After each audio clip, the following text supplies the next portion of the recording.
Hi, Tim Walsh with the Illinois Fire Service Institute, and May is Mental Health Awareness Month all across the country, and we're bringing you some short talks with our resiliency and leadership staff about information and resources that you can use in your fire station, in your personal life, on a day-to-day basis in case you have an issue.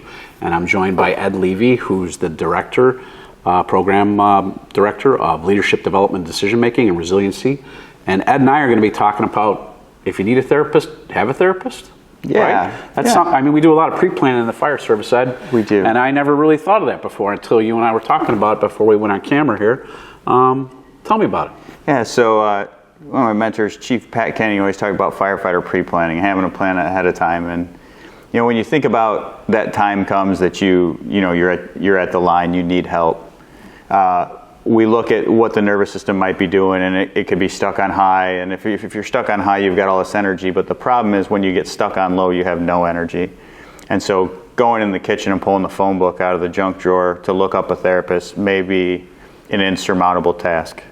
And so while you're good, while you're cruising along, before you need it, we need to have a plan, and we need to go out and look up a therapist and know who I'm going to call. You know. So are there therapists in the state of Illinois that work with emergency service workers that we can kind of lead our members to? Absolutely, there is. So the 100 Club has a vetted list of providers that they've gone through to ensure that these providers actually work with firefighters and police officers and EMS personnel to make sure that they understand the lifestyle.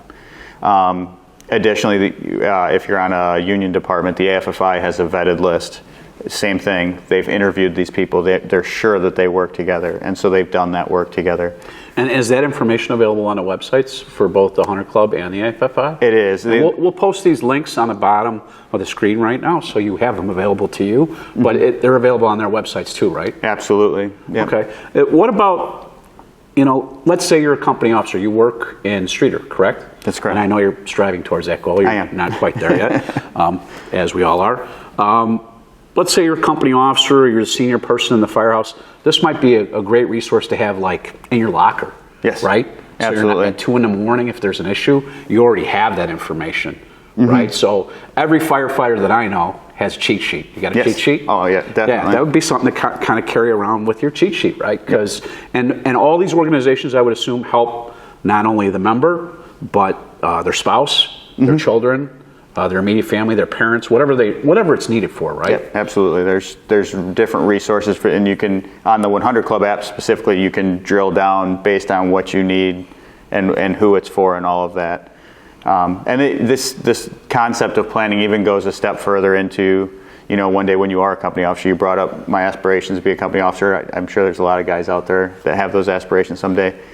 Maybe you see a firefighter, you're about to have that conversation. Have a plan for where that conversation is going to go.